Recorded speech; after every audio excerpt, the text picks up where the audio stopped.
Cruise stocks sinking, among the worst quarter performers as we head into the second half of the year. Joining us with his outlook for the sector, Truist analyst Patrick Scholes.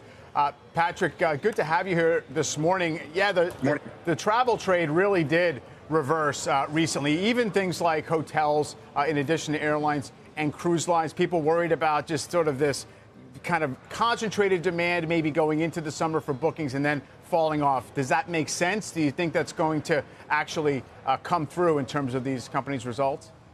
Well, as far as the overall travel sector, certainly I would say there's less a concern about hotels and more of a concern about cruise lines. Overall, obviously, leisure extremely strong for the summer. For the fall, for hotels, maybe a little bit of a slowdown as we get more into the business travel season. But looking at the back half of the year, as far as things like hotel group bookings, it still remains very solid.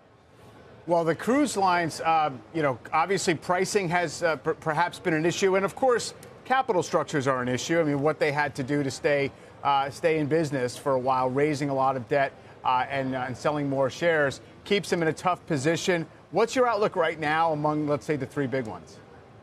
Yeah, I mean, certainly it's sheesh. I mean, it's been challenging. It's going to be challenging for all of them. And really, the issues boil down to you just have a ton of capacity out there, and just not enough pricing power to at least fill the ships at attractive pricing in light of oil prices going up, food prices going up. I remain very concerned about the group, especially in light of major refinancings coming up that are, for example, Royal Caribbean has $8 billion of debt coming up over the next year and a half. So certainly, at this point, I can't recommend any of them, and I don't have buy ratings on any of them. In fact, a sell rating on Carnival. Yeah, presumably a much higher refinancing rate for them. Just looking in terms of potential catalysts for this group, what happens if vaccination and COVID testing requirements do get dropped? Is that a positive for cruise stocks, or is that a potential negative as people just fear being on a cruise ship and getting sick because there's less precaution? Yeah, those would be huge positives, especially dropping the vaccination requirement. Unfortunately, it does not seem that it's going to be happening this year.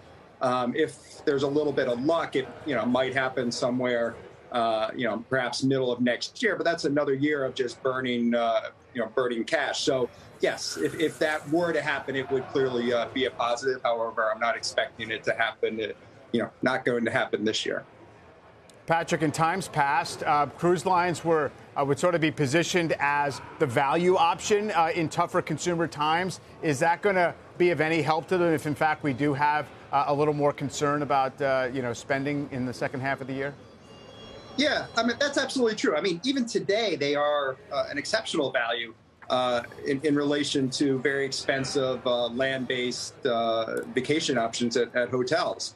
But again, the challenge is demand just took a huge hit, and you're just coming back from such a low base.